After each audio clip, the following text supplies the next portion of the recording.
Hey folks, welcome back. Today is day 21 and we are looking at Ice Climber, released by Nintendo in October of 1985. Ice Climber is a classic. Many of you will recognize the controls. Many of you will recognize the characters. Popo being the boy Eskimo and Nana being the girl Eskimo as characters from Smash Brothers. Well, this is where they came from. Ice Climber, vertical platform game developed and published by Nintendo, as released on the Famicom and the NES.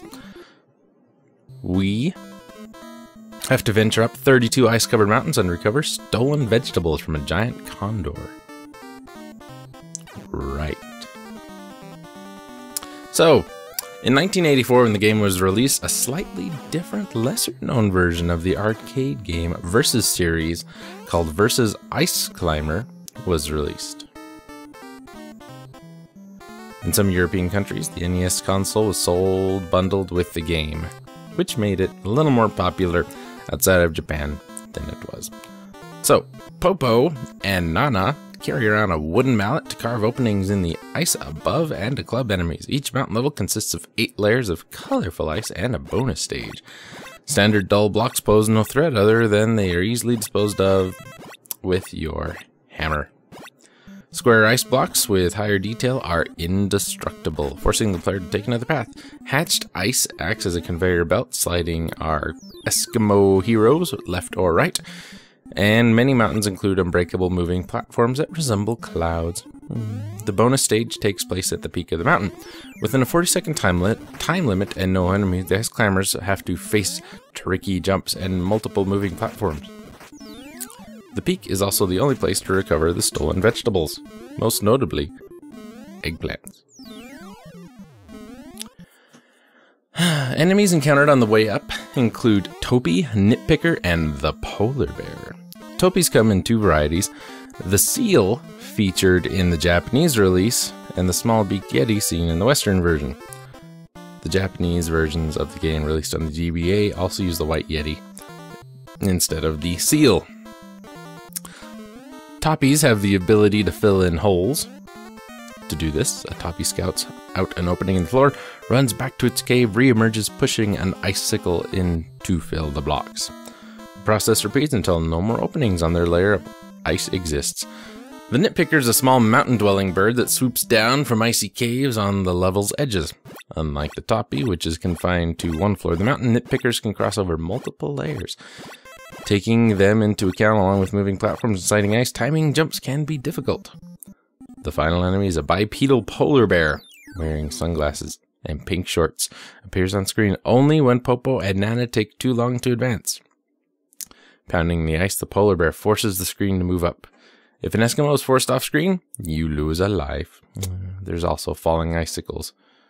Fun stuff.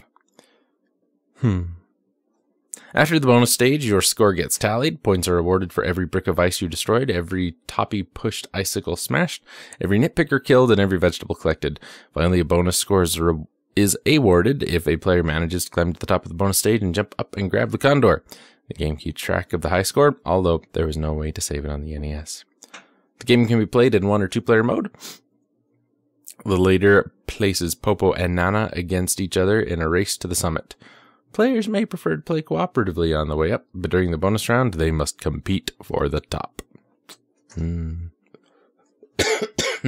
me. Oh, the game, viewers. Oh, the game. We had Versus Ice Climber in 1984, Ice Climber in 1985 on the NES. We had Ice Climber on the NEC PC 8801 in 1985. In 1988... on the Famicom, a port of Versus Ice Climber was released. In 2002, there was an e-reader version. In 2004, we got a Game Boy Advance version in the classic NES series. 2007, it showed up on the Virtual Console, and 2011, it showed up on the 3DS Virtual Console. The Ice Climbers did appear in Super Smash Bros. Brawl, as we mentioned, their symbol being an eggplant.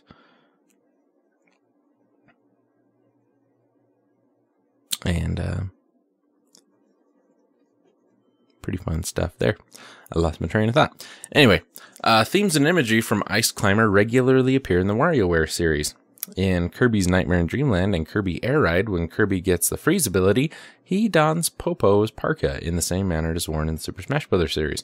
In Tetris DS, an Ice Climber backdrop makes an appearance along with other classic Nintendo games. Topi seals remain even outside of Japan.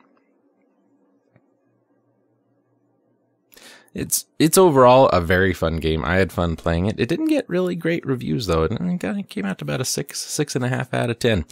But it is fun, and it's worth a try.